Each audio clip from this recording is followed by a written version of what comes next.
Em 20 de junho de 1975, foi lançado o filme Tubarão, clássico do terror-aventura de Steven Spielberg, que completou agora 50 anos de idade.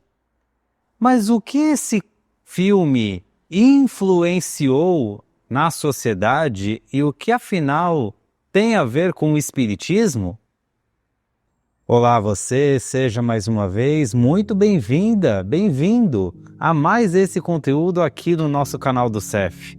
Não se esqueça de deixar a sua curtida e também de se inscrever para acompanhar todas as nossas publicações. Pois é, lá se vão 50 anos do lançamento desse filme icônico. Podemos dizer que é um clássico absoluto do diretor Steven Spielberg em início de carreira. Um filme que atravessou gerações e que até hoje, olha, deixa comendo poeira muitas outras produções hollywoodianas por aí. Mas por que trazer os 50 anos desse filme um conteúdo espírita como esse? Fica comigo até o final que você vai entender. Até 1975, não existia um termo de filme arrasa quarteirão, ou seja, aquele filme que consegue levar uma população inteira, milhões de pessoas às telas, arrecadando igualmente quantias milionárias, os chamados blockbusters, os filmes realmente que eram lançados no verão estadunidense e promoviam o lucro massivo das produtoras. O primeiro a cruzar essa barreira, mais precisamente a bater 100 milhões de dólares na época, foi, vejam só, o filme Tubarão. Um filme com uma premissa relativamente simples. Uma pequena cidade litorânea vê ali o fluxo de turismo no verão ser impactado por desaparecimentos e mortes misteriosas provocadas por um suposto tubarão, até que o xerife local, um marinheiro e um biólogo vão em busca da fera. Olha, isso é uma premissa bem comum hoje em dia, mas lá 50 anos atrás, nem tanto. Mas por que será que esse filme mudou a história do cinema e impactou tanto a sociedade? Vamos começar do início, obviamente. Muitas pessoas sofrem por uma fobia chamada talassofobia. Essa fobia está relacionada ao medo do oceano profundo, do vasto do mar. Porque não saber o que pode estar escondido nas profundezas pode nos causar ansiedade, temor e outros males mais. Muitos até evitam cruzeiros e outros passeios marítimos justamente por causa dessa fobia. E outros nem pensam em aprender a nadar para já ficar longe da água. Curioso notar que o filme se aproveita muito bem disso. Porque eu não sei se você sabe, mas a história mais curiosa dessa produção é que havia sido fabricado não só um, mas ao menos 3 tubarões mecânicos, robôs, para que a produção usasse para demonstrar o ataque da fera marítima. Mas, devido ao mau funcionamento deles, o diretor Spielberg habilmente escondeu o tubarão. Ele colocou o mecânico apenas para aparecer no final, apenas para o confronto derradeiro do filme. Então, durante o longa-metragem inteiro, basicamente, nós ficamos apenas na ideia, na suposição, na imaginação de como seria o tubarão, de onde ele está, de como ele irá atacar, de quem será a próxima vítima. E esse, por acaso, vejam só, foi um atrativo quiçá principal de transformar esse suspense numa obra de extremo sucesso. Marcada pela trilha sonora igualmente icônica, que você também deve ter ouvido ao menos uma vez na vida. O suspense, o terror, o medo do imprevisível é perene em toda a metragem desse filme. E o que isso provocou na época? Provocou, vejam só, uma caça aos tubarões. Porque o filme, inocentemente ou não, vende a ideia de que há um predador de humanos extremamente feroz nos mares e que a qualquer momento irá emergir das profundezas para destruir tudo que ver à sua frente, matar e devorar rapidamente qualquer ser humano que esteja ali dando brecha, dando folga ali na água. Isso aumentou a caça aos tubarões, infelizmente, e fez com que esse animal, esse peixe, ficasse aí com o rótulo de assassino, de extremamente perigoso. Fez com que, à época, inclusive, diversas pessoas ficassem com medo de entrar na água, justamente porque não sabiam de onde poderia surgir um tubarão branco para agredi-las. Interessante como o cinema de Hollywood, especificadamente aqui na América do Sul, nos influencia tanto, toca uma sociedade tão profundamente. O comportamento inteiro das pessoas que assistiram o filme, ou ao menos que comentaram sobre ele à época, influenciou o comportamento nas praias, o hábito até em lagos e outros locais que estivessem banhados de água. Muito curioso. E isso, claro, contribuiu também para que o filme se tornasse esse marco que se tornou. Mas vejam que curioso, 50 anos depois, muitas pesquisas científicas progrediram. Muito trabalho de conhecimento acerca dos tubarões foi realizado. Ferramentas novas de pesquisa para que mergulhadores ou robôs automatizados estivessem ali lado a lado com esses animais. E sabe o que foi descoberto desde então? De que não existe essa história de peixe assassino. De que, obviamente, não se trata aqui de um pet, um animal de estimação na qual podemos ter no aquário de casa, mas longe daquela história de uma fera implacável que, ao mergulhar na água, todos nós já estamos sob perigo. Foi averiguado, inclusive das pesquisas ao longo dessa década, de que a mordida, os acidentes provocados por tubarões, muitas vezes ocorrem, vejam só, ao acaso, porque esses animais não gostam de carne humana, não colocam a nossa carne no topo das suas dietas, preferem outros animais ou até outros tipos de comida, mas como eles nitidamente não têm mãos para tocar ou tampouco experimentar e saber o que aquilo que os rodeia é ou deixa de ser, a curiosidade deles se sacia pela mordida. É pela mordida que eles sabem que se aquele objeto que está ali nadando ou próximo a eles se trata de uma comida ou não. E é, de acordo com os cientistas, isso que provoca os incidentes que nós temos no Brasil e no mundo em torno dos tubarões. Nada daquela questão assassina, violenta, de matar por impulso braseiro ou por hábito deles. Não, a mordida ocorre majoritariamente pela curiosidade desses animais. Existem, agora com a popularização da internet inclusive, diversos registros em vídeo de pessoas mergulhando, nadando, tocando, vejam só, livremente esses animais. Então, podemos afirmar com plena certeza de que o mito do passado ficou no passado. E para a surpresa geral, apesar dessa característica um tanto quanto amedrontadora, o tubarão está longe de ser o animal que mais mata ou agride o ser humano. Vejam só, o mosquito ocupa esse posto.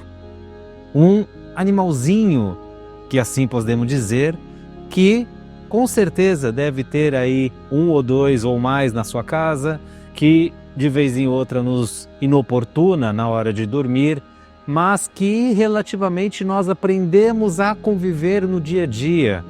Diferente do tubarão, que muitas vezes nós ainda nem podemos pensar em chegar perto.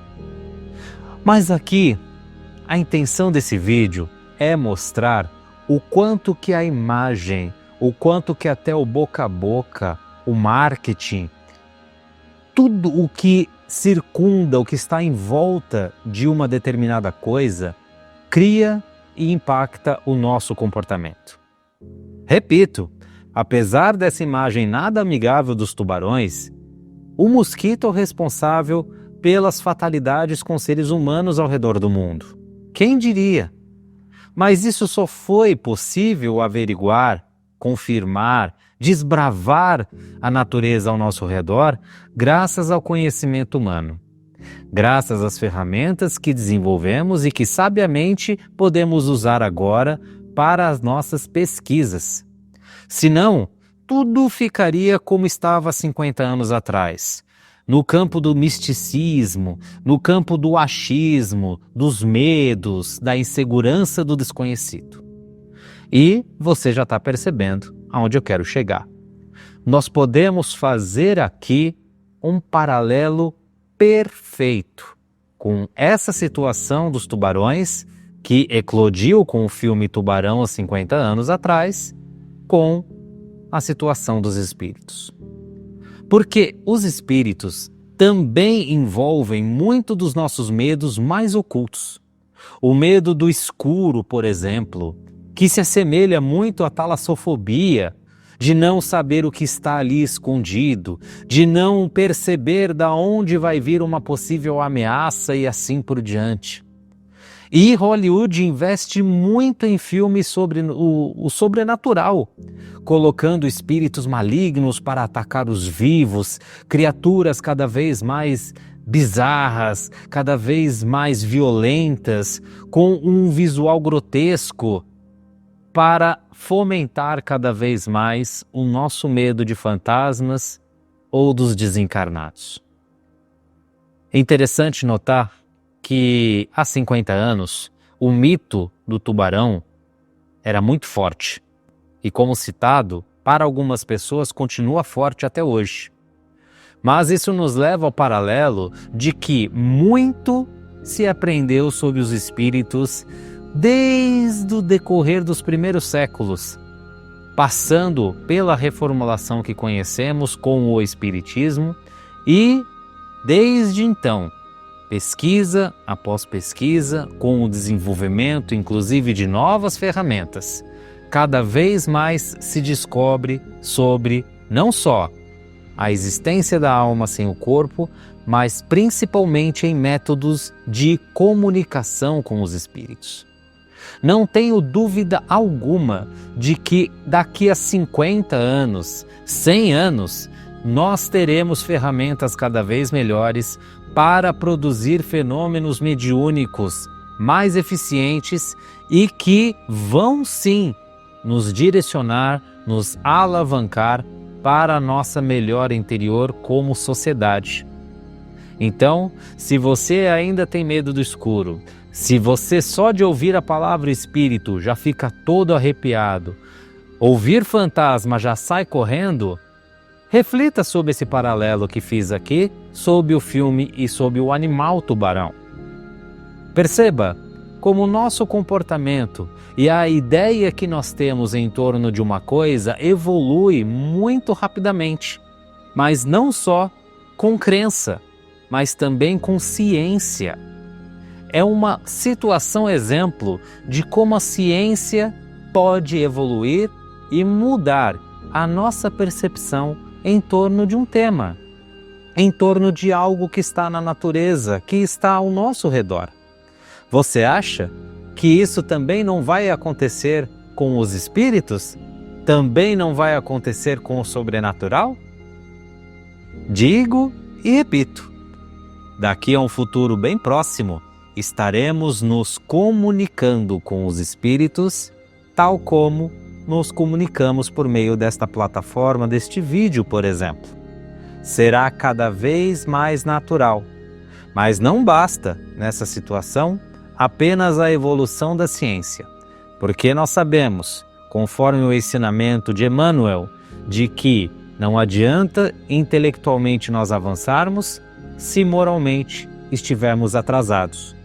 Não adianta obter tecnologia para falar com os nossos entes queridos, por exemplo, que já se foram, já voltaram para a pátria espiritual, querendo simplesmente saciar as nossas curiosidades, querendo apenas saber aquilo que alimenta o nosso orgulho e o nosso egoísmo. É necessário avançar também neste ponto. Buscar se comunicar, buscar conhecer o desconhecido como melhoria interior, como renovação e progresso para o nosso mundo atual. Essa deve ser a real intenção de nós buscarmos pela curiosidade, pelo âmbito do conhecimento, justamente mudar a nossa visão sobre os espíritos, assim como, creio eu, já mudamos acerca dos nossos queridos amigos tubarões. Então, por meio dessa reflexão, vamos juntos vibrar? Convido a você a, nesse instante, acalmarmos o nosso corpo e a fecharmos os nossos olhos, para que possamos entrar em sintonia fraterna com toda a espiritualidade que nos abraça, que nos envolve, para que juntos roguemos pela paz na terra, pedindo sempre para que a luz de Jesus possa tocar o coração dos homens, levando-nos a cessar todos os conflitos. Vibramos por aqueles que estão desamparados, na solidão, nas ruas, abandonados em seus próprios lares, entregues à amargura de doenças do corpo e da alma. Rogamos para que Jesus igualmente acolha os corações por meio do arrependimento daqueles que estão encarcerados, e que o Mestre possa invadir todos os lares, tocando com o seu amor os corações da nossa própria casa, daqueles que convivem conosco. Vamos rogar que o Mestre Jesus deposite a sua luz sobre o CEF, sobre todas as casas espíritas e por todas as religiões. Pedimos licença para que o Mestre possa também nos abençoar, colocando sobre nós o seu amor e a sua paz. Mentalizamos agora que o Jesus nos aplica um passe, cuja energia sai de suas mãos, vai tocando o nosso corpo físico, entrando no nosso coração e mente e nos tocando profundamente. Também rogamos ao Mestre para que toque esses recipientes com água que preparamos, para que eles sejam fluidificados, magnetizados, e que ao ingerir possamos usufruir de todos os benefícios colocados ali por Jesus. E nesse instante, vamos com um pensamento no Mestre, agradecendo pela reflexão de hoje, agradecendo por mais este momento de reunião em seu nome, onde juntos rogamos graças a Deus. Muito obrigado mais uma vez por nos prestigiarem neste conteúdo. Reitero, para que caso você ainda não seja inscrito, que se inscreva em nosso canal, para que possamos cada vez mais nos aproximar dos 2.000 inscritos. Eu fico por aqui e agradeço muito a sua atenção. Um grande abraço. Tchau.